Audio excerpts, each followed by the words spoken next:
তো এখন তো ভোটের মরশুম চলছে। ভোটের মরশুমে যেটা আমি কমন ফেসবুকে দেখতে পাচ্ছি সেটা হলো মানে কেন মানে এই যে খুব সুন্দর করে এরকম আঙুলে নেল পালিশ পরে সবাই মানে সবাই বলতে মহিলারা বিশেষ করে এই যে এটা দেখানোর মানেটা কি? আমারটা খুব সুন্দর হয়েছে, মানে প্রচুর কালি ছিল ওই জন্য ধেবড়ে দিয়েছে। মোছার চেষ্টা করলাম, আবার বারণ করলো।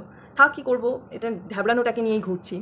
তো আমি জানি তোমাদের হাতগুলো আমার হাতের থেকে অনেক বেশি সুন্দর লাগছে, তা বলে ফেসবুকে দেখাতে হবে আমার 18 বছর হয়ে গেছে, আমি ভোট দিয়েছি। এটা কি সৌন্দর্যের প্রতীক? মানে প্রত্যেক বছরই হয়, প্রত্যেক বছরই ভোট হয় এবং ভোটের পর এই আঙুলটা সামনে চলে আসে সবার। কত কালারিং নেল পলিশের ওপর এই চিহ্নটা, বেশ সুন্দর, খুবই সুন্দর। আর এই ফালতু কাজগুলো যত মেয়েরাই করে, ছেলেরা কিন্তু করে না, কারণ ওদের তো নোকে নেল পলিশ নেই। মেয়েরা তো নোকে নেল পলিশ পরে, আমার মতো তো আর সবাই নয়, যেমন ছোটো নোক নেল পলিশ তো কিনেই দেয় না। তাই আমি মানেটা বুঝতে পারছিলাম না, এটা দেখানোর মানেটা কী। তাই আর কি জিজ্ঞাসা করছি, তোমরা কি জানো এটা বলতে চাওয়া মানেটা কী? আমি ভোট দিয়েছি না আমি ভোট দিতে পারি, আমার ভোটটা নিয়েছে সরকার, এটা দেখানোর মানেটা কী ভাই?